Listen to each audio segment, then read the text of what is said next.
Hello students, I have said that we are going to discuss about the different fusion techniques. Hello everyone. Okay, first we start with wavelet transformation. Hello students, today I have said that we are going to discuss about the different fusion techniques.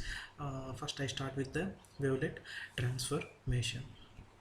Okay, I will give some detailed explanation. First we start with the wavelet transformation.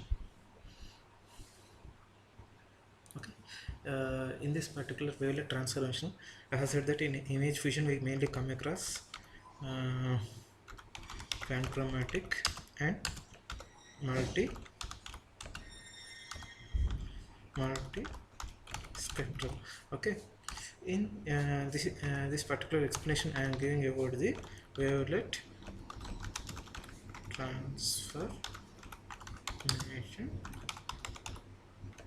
technique. Okay.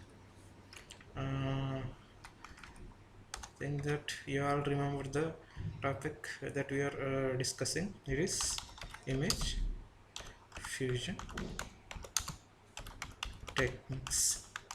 Okay, a part of the image fusion techniques, we are discussing about the wavelet transformation technique.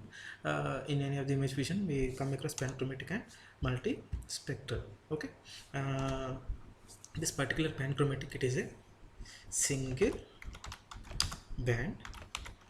Okay, whereas multispectral, it is, name itself indicates, multispectral. In multispectral we come across multiple bands. Okay, single band means one. It might be the band designation I am giving to panchromatic is P1. Okay, next for multispectral, assume that, and whatever the multispectral I am taking, I am saying that it is having three bands like B1, B2 and B3. Okay, now B1, B2, B3. Now in this particular wavelet transformation technique, how the image fusion will happen, I will give a detailed explanation. Okay, next the single in wavelet transformation, whatever the panchromatic data is there, means whatever the panchromatic data like P1 is there, this particular P1 data, it is divided into four components like LL, LH, HL and HH. This LL, it is the low resolution component. Okay, it is LH is the vertical component and HL is the horizontal component. This particular HH is the diagonal component. Okay, whatever the panchromatic data is there, the particular panchromatic data is divided into four components: LL, LH, HL and HH. Now how this particular wait a minute, just wait for a few seconds.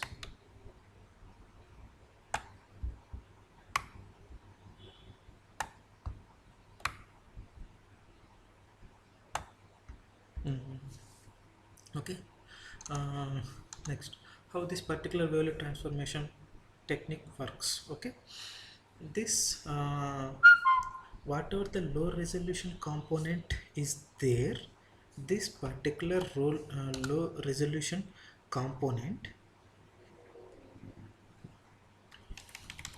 this particular low resolution component, it will be replaced each and every time by one of the multispectral band. Assume that whenever the loop is getting run for the first time, the LL band, it will be replaced by the B1 band of the multispectral. Okay, now whenever the LL is replaced by the B1 band, what are the different components that are available in panchromatic? It is B1, LH, HL and HH. These are the four components that are available. Now, what are the four components that are available when the loop is getting run for first time? It is B1, LH and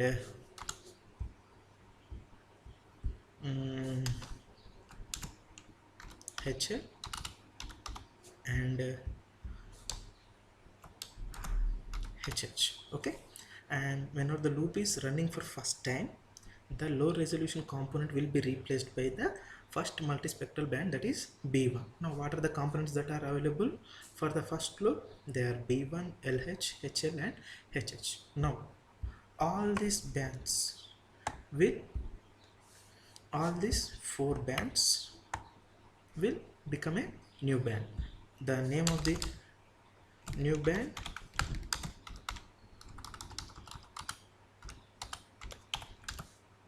I'm giving is, assume that the name for the new band it is N1. Assume that this is the name of the new band. This particular N1, it contains four components B1, LH, HL, HH. Okay, this is for loop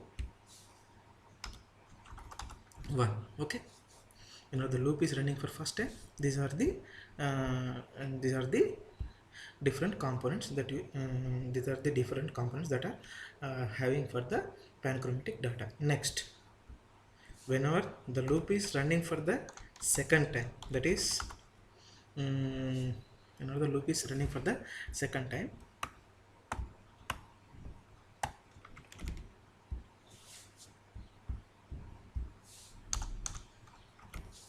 what are the whenever the loop is running for the second time, the low resolution component, it will be this particular low resolution component, it will be replaced by the band 2 of the multispectral band. Now what are the different components that are available in panchromatic? It is B2, LH, HL and HH. All these four components will become a new band. I am naming the new band as N2. Okay, next, whenever the loop is running for third time, whenever the loop is running for third time, this particular low resolution component,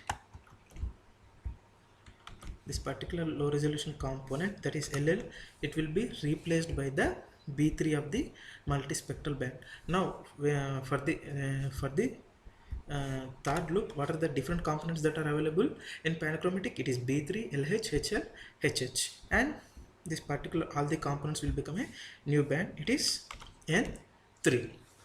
Now we can expect the number of loops depending on the number of multispectral bands. If the number of multispectral bands is 5, we can expect the loops as 5.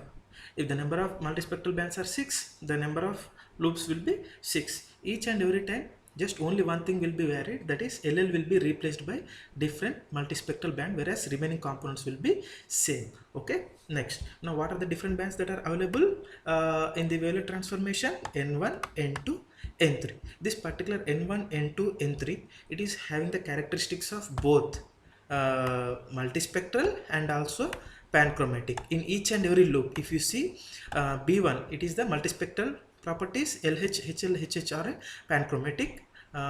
Okay, if you look for the loop 2 also, it is having the characteristics of both multispectral and panchromatic. Loop 3 is also having both multispectral and panchromatic. Okay, now whatever the N1, N2, N3 are there, those three bands will be layer stacked, means those three bands will be stacked, and we can get a output image. Okay, whatever the output image we are getting, the particular output image is the fused image. This is the technique how we get the output in the wavelet transformation technique. Just okay, now I will show you a small example.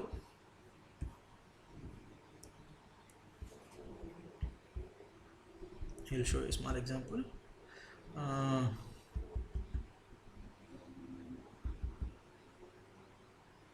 Okay, this is the panchromatic data. Okay, this is the panchromatic data. Next, by doing the by doing the image fusion using a wavelet, this is the particular fused image that we can get for a particular study area. What are the image that I am showing to you? The particular study area, it is Kaikalur of Andhra Pradesh state. It is a Kaikalur area of Andhra Pradesh state. This is the output image of the wavelet transformation. Okay. Just do remember one thing, one important part I have forgotten, it need to be said in the starting. Sorry. Mm, Whatever the if suppose if you are having if you want to do the image fusion for that particular study area, you need to have a panchromatic and multispectral data. Though those two, panchromatic and multispectral, both their properties need to be same, means their projection and data, it need to be same for both panchromatic and multispectral. If this particular criteria is matched only, we can do the image fusion. Okay, just do remember one thing, the properties of the panchromatic and multispectral should be same. If and only if the properties are same only, we can do the pan sharpening or image fusion. Okay, this is how can we do the wavelet transformation image fusion, wavelet transformation image fusion. Okay, just, is it clear? Next, just 1 minute.